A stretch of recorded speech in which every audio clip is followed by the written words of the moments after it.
my friend, my brother, comrade in arms, founder, Jan Suraj Party,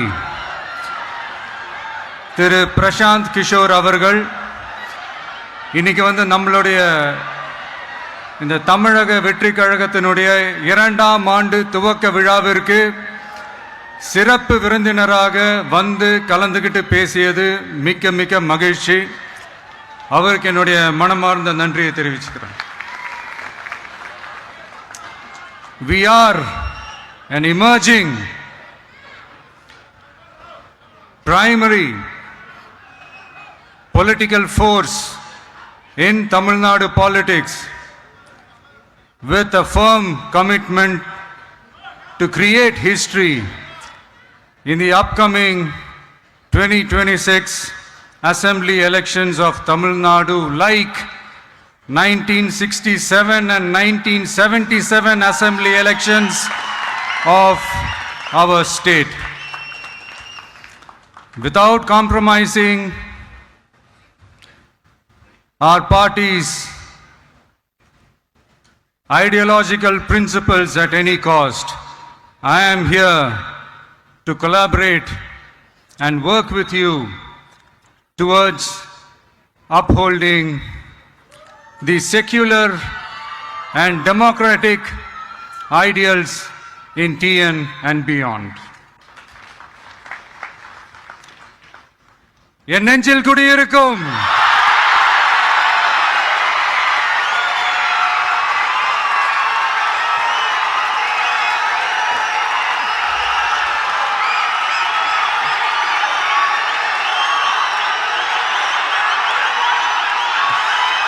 என்னுடைய தோழர்கள், தோழிகள்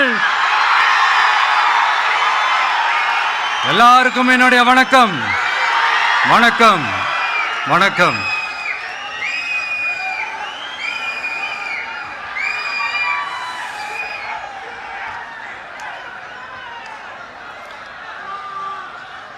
இந்த அரசியல்னால வேற லெவல் தான்ல.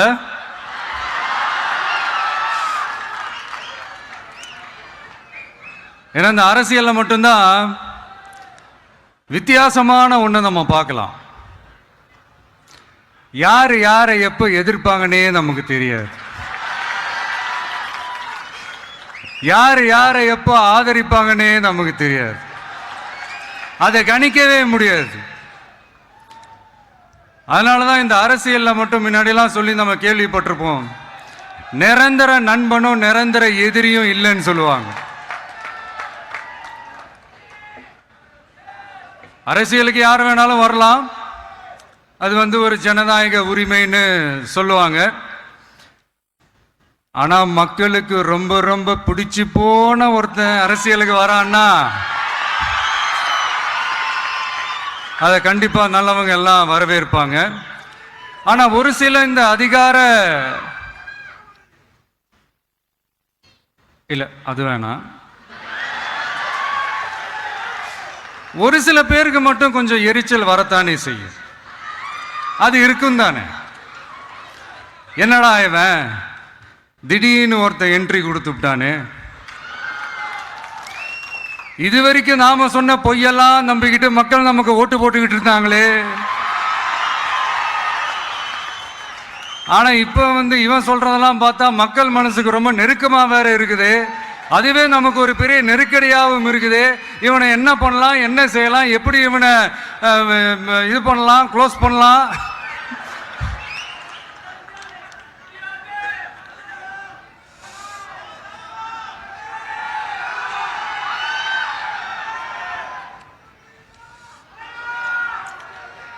எப்படி இவனை க்ளோஸ் பண்ணலாம், ஒரு கன்ஃபியூஷன் ஒன்று வரும்.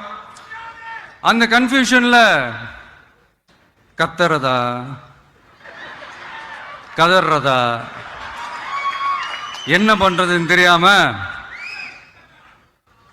வர்றவன் போறவன்லாம் கட்சி ஆரம்பிக்கிறான்னு சொல்லி இப்படி ஏதாவது பேச ஆரம்பிப்பாங்க. இப்போ நம்ம ஆட்சியில் இருக்கிறவங்க நமக்கு எதிராக பேசுறாங்க இல்லையா, அந்த மாதிரி. இப்படிப்பட்ட ஒரு அரசியல் காலத்தில் கொஞ்சம் கூட ஒரு பயம் இல்லாமல், ஒரு பதட்டம் இல்லாமல், வர்ற எதிர்ப்புகள் எல்லாத்தையும் சும்மா லெஃப்ட் ஹேண்டில் டீல் பண்ணிக்கிட்டு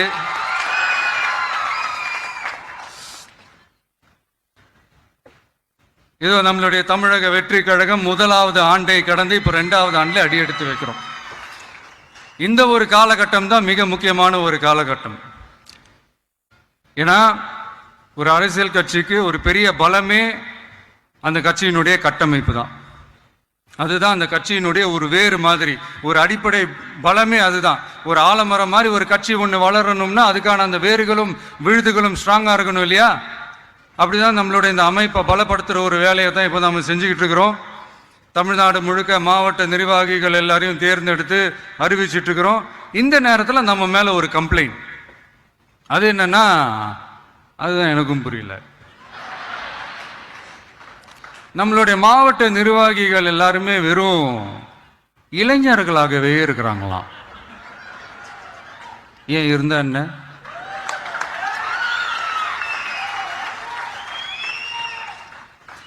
அறிஞர் அண்ணா அவர்கள் கட்சி ஆரம்பிச்சப்பா ஒரு பின்னாடி நின்னதும், புரட்சி தலைவர் எம்ஜிஆர் அவர்கள் கட்சி ஆரம்பிச்சப்பா ஒரு பின்னாடி நின்னதும் வெறும் இளைஞர்கள் தான். அந்த இளைஞர்களால தான் 1967லயும் 1977லயும் அந்த 2 தேர்தலையுமே ஒரு மிகப்பெரிய ஒரு வெற்றி கிடைச்சது. வரலாறு, அதுதான் வரலாறு.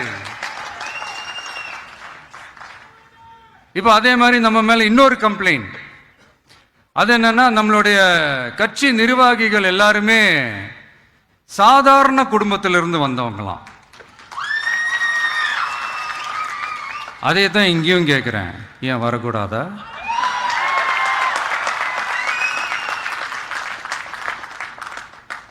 சாதாரண குடும்பத்திலிருந்து வந்தவங்க தான் பெருசு பெருசா சாதிச்சிருக்கிறாங்க. இன்னும் சொல்ல போனா நம்மளுடைய கட்சி எளிய மக்களுக்கான கட்சி தானே.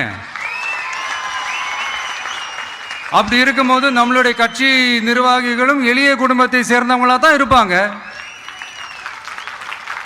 நம்மளுடைய கட்சி ஒன்றும் பண்ணையார்களுக்கான கட்சி கிடையாதுல்ல.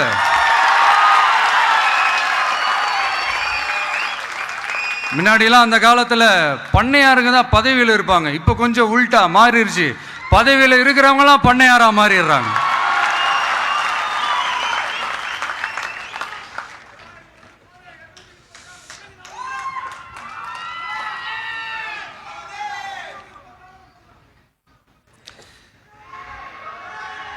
மக்களுடைய நலனை பத்தியோ, நாட்டோட நலனை பத்தியோ, வளர்ச்சிகளை பத்தியோ எதை பத்தியும் கவலைப்படாம பணம் பணம் பணம், எந்தெந்த வழிகளில் எந்தெந்த ரூட்லலாம்.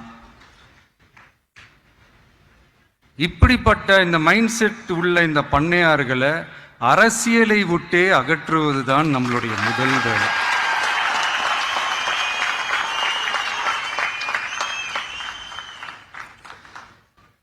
அதை ஜனநாயக முறைப்படி நம்ம செய்யறதுக்கு தான் 2026 தேர்தலை நம்ம சந்திக்க போகிறோம். அந்த தேர்தலை சந்திக்க ரொம்ப ரொம்ப முக்கியமான விஷயம் பூத் லெவல் ஏஜென்ட்ஸ், BLA அப்படின்னு சொல்லுவாங்க. அது ரொம்ப ரொம்ப முக்கியம். ஏன்னா நீங்கள் பார்த்தீங்கன்னா தமிழ்நாட்டில் அந்த பெரிய பெரிய கட்சிகளுக்கு தான் அந்த BLAலாம் ரொம்ப ஸ்ட்ராங்காக இருக்கும்னு சொல்லுவாங்க. ஒரு அப்ராக்சிமேட்டாக ஒரு 69,000 பூத்ஸ் இருக்குது. அது எல்லாத்துக்குமே பூத் ஏஜென்ட்ஸாக நம்மளுடைய கட்சி தோழர்களை தான் நியமிக்க போகிறோம். கூடிய சீக்கிரமே பூத் கமிட்டி மாநாடுன்னு ஒன்று நடத்த போகிறோம். அன்னைக்கு தெரியும் தமிழக வெற்றி கழகம் எந்த ஒரு பெரிய கட்சிக்கும் கொஞ்சம் கூட சளைச்சதில்லை. அன்னைக்கு தெரியும் தமிழக வெற்றி கழகம் தமிழ்நாட்டில் முதல் சக்தியா, முதன்மை சக்தியா, பவர்ஃபுல்லா இருக்குதுன்னு அன்னைக்கு ப்ரூவ் ஆகும். இப்ப புதுசா ஒரு பிரச்சனை ஒன்று கிளப்பி விட்டுட்டு இருக்கிறாங்க, மும்மொழி கொள்கை.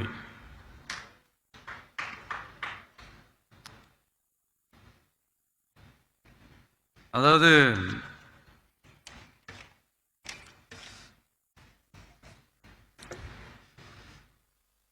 இதை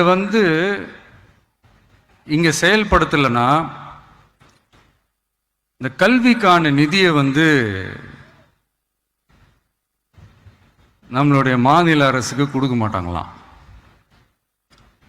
இந்த எல்கேஜி யூகேஜி பசங்க சண்டை போட்டுப்பாங்க தெரியுமா,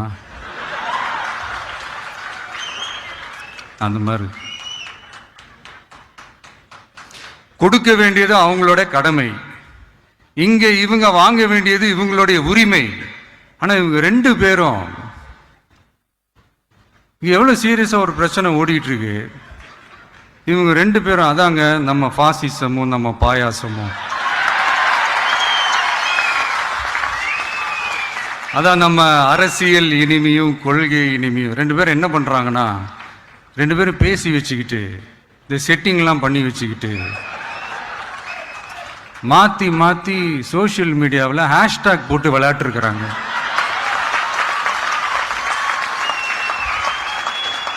இங்க என்ன நடந்துகிட்டு இருக்கு, அதாவது இவங்க ரெண்டு பேரும் அடிச்சுக்கிற மாதிரி அடிச்சுப்பாங்களாம். அதை நாங்க நம்பணுமா, மக்கள் நம்பணுமா? What bro, it's very wrong bro.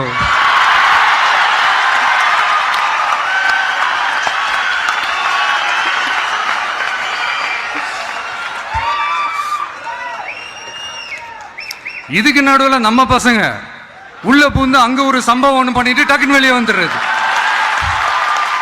TV K for TN அப்படின்னு சொல்லி. யார் சார் நீங்களா, எங்க சார் இருக்கிறீங்க? ஸ்லீப்பர் செல்ஸ் மாதிரி.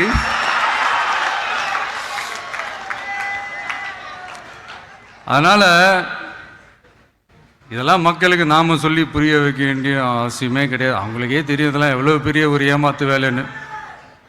நம்ம ஊரு சுயமரியாதை ஊரு, நாம எல்லாரையும் மதிப்போம். ஆனா சுயமரியாதையை மட்டும் யாருக்காகவும் எதுக்காகவும் விட்டு கொடுக்க மாட்டோம். நாம எல்லா மொழிகளையும் மதிப்போம், அதுல மாற்றுக்கிறதே கிடையாது. தனிப்பட்ட முறையில் யார் வேணாலும் எந்த ஸ்கூல்ல வேணாலும் படிக்கலாங்க. உனக்கு எந்த மொழி வேணுமோ, எப்போ கற்றுக்கணுமோ, உனக்கு எப்போ தோணுதோ கற்றுக்கலாம். அதெல்லாம் அவங்கவுங்களுடைய தனிப்பட்ட ஒரு உரிமை. ஆனால் கூட்டாட்சி தத்துவத்தை மீறி மாநில தன்னாட்சி உரிமைக்கு எதிராக ஒரு மாநில அரசின் மொழி கொள்கையை, கல்வி கொள்கையை கேள்விக்குறியாக்கி வேறு ஒரு மொழியை வலுக்கட்டாயமாக திணிச்சா, அதுவும் அரசியல் ரீதியாக திணிச்சா எப்படி ப்ரோ?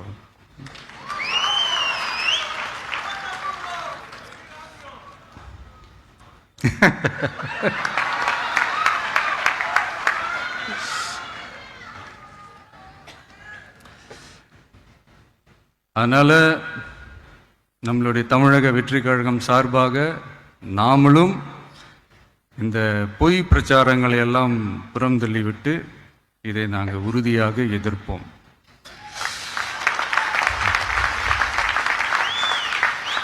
கான்ஃபிடென்ட்டா இருங்க, நல்லதே நடக்கும், வெற்றி நிச்சயம். மீண்டும் சந்திக்கும் வரை நன்றி, வணக்கம்.